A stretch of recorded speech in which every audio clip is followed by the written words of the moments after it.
Hello and welcome everybody, it's Karen. Thanks for stopping by. I have got some snowflake cards to share today.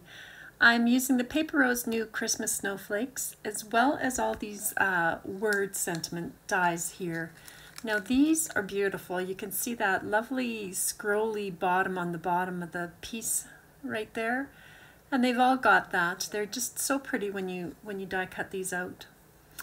So let's make some snowflakes. I am starting with a piece of watercolor cardstock and I'm going to use these Pixie Sparkle powders. Now there are lots of these around. This happens to be the ones from Cosmic Shimmer, but there are so many of these available right now. So this one is teal marine and I'm tapping it on. You can see I've wet my paper on both sides so that it doesn't curl. This color is Bluish, and then this one is Heavenly Hues, and so it's a bit more of a purpley bluish color. So just spreading those all over, and then you want to wet them down. Now you can choose to not put too much water on and there'll be a more speckly look, and the more water you add, the more it's going to blend and make a watercolored kind of a look. So I just spread that on. You want to give it a minute or two to bloom, but then it wasn't moving as much as I wanted, so I added a little bit more water, and then finally I went in with my paintbrush just to start moving it around. So then you want to set that aside to dry or use your heat gun. And this is how the Pixie Sparkles turn out. There's quite a sparkle to them, and here they are cut into snowflakes. Now that wasn't enough for me, so I'm adding this grit paste snowfall from Distress. It has a bit of a frosty, it says translucent, but I don't know that I would call it translucent, but it is a bit frosty looking when it's done, so I'm spreading it on right on my craft mat. I did try putting this on the cardstock first and then die cutting, and maybe because my cutting plates are warped, but I just had the hardest time to get those snowflakes out. Now I'm adding some glitter to these as well, just to really bump up the shine and sparkle on these. So this is Diamond Frost glitter from Cosmic Shimmer. It's just a nice white kind of a glitter. Now I flipped that over and I'm picking up a bit more of that glitter off my glass mat there. And so there it is, still wet, and here it is dry. So it is maybe a little bit more translucent, but it's still quite a frosty kind of a look. Now if you get some snowflakes that don't have enough, you can always wet them and reapply a bit more powder to them. Okay, so for these snowflakes, I'm going to use my alcohol inks and a Copic refill, which I'm holding there. So I started by putting some ink blending solution down, and then I'm just spreading some of these. I wanted to get some purpley blues, some silver on this. I added a bit of that pink that you can see there, but not a lot, and you don't even see me adding that. That's a silver that I'm putting in. I wanted these to be nice and shiny. And then this is the Copic marker refill, which was a much darker color. And then I was just spreading that ink around with a blower. So now it's almost dry, and I'm just using the laminating foil to pick up, you know, the veining that's still a little bit damp on this.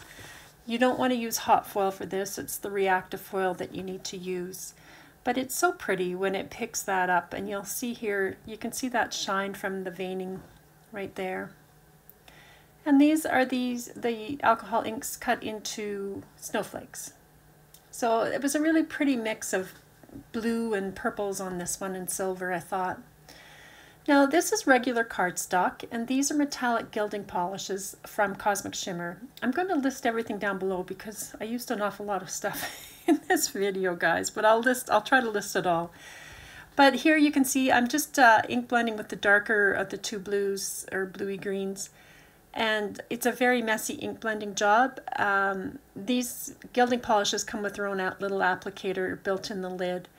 But it's got lots of shine. It really makes for a pearlescent paper, those metallic gilding polishes. But I'm adding some Distress mica spray stains on. I'll list those colors down below. I think it was Peacock Feathers and Lucky Clover. I don't even know if I've got the right names.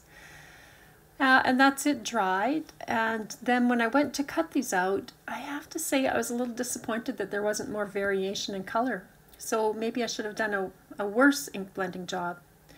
But I took my distress glazes to this, so I've got the crackle paste, and this is a translucent paste, and I've put that on one side and again added the glitter. Now maybe because when I cut these snowflakes there's very little surface, I didn't find I got much crackling with this, but it did give a very nice glossy finish that you really don't see here in the video, I don't think.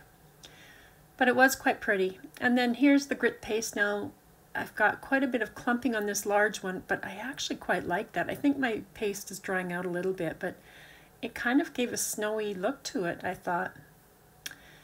And then I cut a few of these snowflakes from silver foil cardstock, and I've also cut a few out of white cardstock, and so I've got a whole box of snowflakes. So let's make some cards. I've got a 5x7 card, and I'm using some of that Stormy Sea shimmer cardstock. I've covered it with that.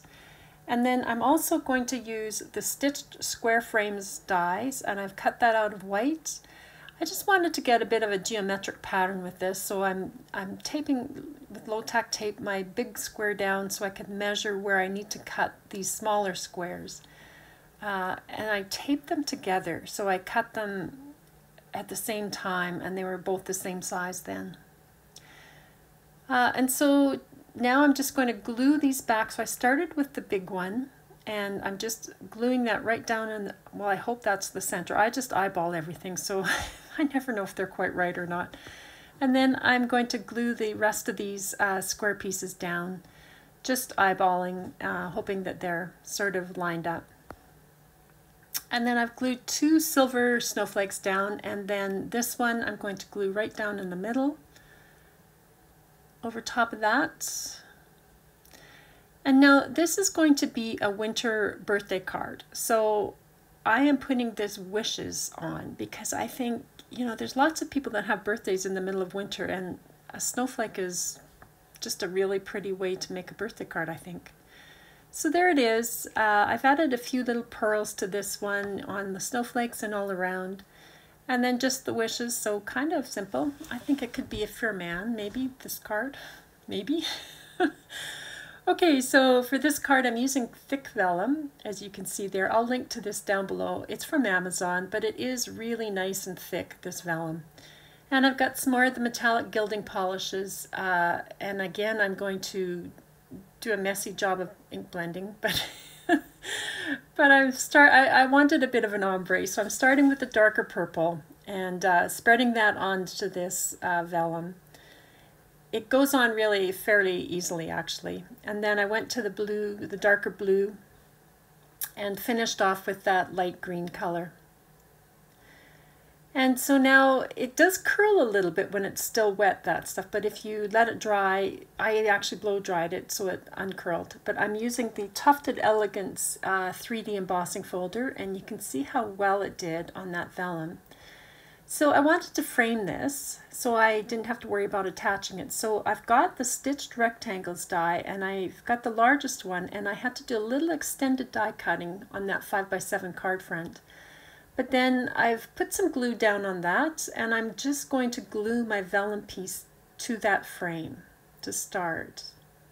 So just pressing that down, and then I will glue the back of the vellum in the frame and attach that to my card front. So again, it's a 5x7 card. But then I got to this point and I thought, well, wouldn't that be nice to have little stars on all those intersecting points? So you're probably going, oh no, she's not, but I did. I think it only took 5 to 7 minutes. I did a few rows at a time, just a little dot of glue on those points and added in a star. And I'm so glad I did because I think that's so pretty now. So then I've added that white snowflake, and I've popped this one up on a bit of foam tape just in the center, and I'm putting that on top. And then this little piece was from one of the older snowflakes, and again I've put foam tape behind that, and I just thought that was a very pretty center for the snowflake. So that's actually 2 layers of foam tape there now. But it's so pretty. I thought that was pretty. And then all I did is I've added in that peace sentiment down at the bottom. I stacked and layered that on 2 layers of white cardstock and the one of silver foil. So that's that card. Okay, so for this card, I'm going to make it a gatefold. So I have an 11-inch wide piece of cardstock by 5.5 inches tall, and I'm going to score this at 2 3/4 inches and 8 1/4. And that's going to be the two gates on the gatefold part. So you can see there, I'm just going to fold this over and burnish it. And then the other one will fold over to match it in the middle. And I'll burnish that as well. So that's a gatefold card. Now you could leave it just like that and just, you know, have it open like that. But I thought, wouldn't that be fun to add a little bit more to the opening? So I'm using the Vintage Labels 2 die set here. Now at this point you actually don't need the 2 dies, you just need the larger of those two. But I had these taped together for a frame when I was practicing a card earlier. So I'm now just tacking that left side down with low tack tape. And then I can open this up and I will die cut just the left side. So when you run it through, you want to make sure that you've got this opened up for sure. So I've cut the left side, and so now before I remove that, I'm just going to flip it over and I will remove that low tack tape and put it over on the right side. And so now I can open this up and run this side through my die cutting machine. And that way I know I've got it so it exactly lines up. Now I took the dies apart, I've kept the larger of the two, and I took another one that was I think 2 sizes larger, and I'm going to make a frame. So I've tacked these 2 dies together now, and I'm using silver foil for my frame. And I've cut that out, and so now to attach that I'm going to again use my low tack tape and tack it down on the left side, and then I will put glue on the right. And all of this is so I know how to cut it basically. So then I will glue it down on the right side, remove that low tack tape, and then I can just trim this off right at the edge of the card, and then that piece that's left will get glued up and I'll just put it on the other side of my opening. And that way I'll have 2 halves that match in the middle. Now on the inside I am putting this Enchanting Christmas piece of paper. I've trimmed it down to be just under 5.5 inches wide, just so that it doesn't interfere with the folds, and I've cut it to be 5.5 inches tall. And now I've got a whole bunch of my snowflakes. I think these were the alcohol inked snowflakes, and I've added in some of those embossed die cuts that were from the Enchanting Christmas on the inside. And now you can see I've put some glue just on the 3 sides of this snowflake that will attach to the white outside. So the other edges are floating free, but I have a plan for this. So I've die cut 2 of everything out of that alcohol ink, and so I'm going to glue this one up on the inside and sandwich it to the other one. So now they're attached on both sides of that flap. So I'm doing the same thing again down here, just gluing these snowflakes together. And then I've done one more on the right, and I just added a few little pearls to this, and I've got the joy sentiment. Now it can only, I'm going to attach it on the left, so it can only attach just a little bit there on the left, and then I can put a bit of glue on the snowflakes that are in behind it. So there is not a lot that holds this in place, but it seems to be doing okay. So I'll just add some glue. Now I would say if you do this, open up the card, because I ended up getting a little bit of glue that went through to that pattern paper in behind. So I think if you open that up when you go to glue it down, it would be better. But I thought that was kind of pretty that it's got the snowflakes inside and outside. It's definitely a kind of card where you write on the back. Now off camera I made a couple more cards. This is another vellum card, and you can see I've cut the same size 3 squares of white cardstock. On the left I've used that snowflake stencil to do a little bit of stenciling on the left side with Versamark ink, and I've used a green and a silver embossing powder. I used a circle to die cut out the negative of that snowflake to make the background centerpiece, and then I've added the stars in as well and that peace sentiment, and I thought that was just kind of a fun card. And then here's another one. I had done some more vellum with the greeny blue metallic gilding polishes, added the stars, and I did some metallic gilding polish with the darker of those two inks onto that scrap cardstock, and added in those snowflakes to the center with a little gem in the middle there, and the Merry Christmas. So I hope that's given you guys some ideas. I think the snowflakes are so beautiful. They're just, I don't know, I don't like it when it snows here, but it's nice to see snowflakes on a card. So thanks for stopping by, everybody, and taking the time. I hope you'll come back for the next one. Hope you're having a great day, everybody. Bye.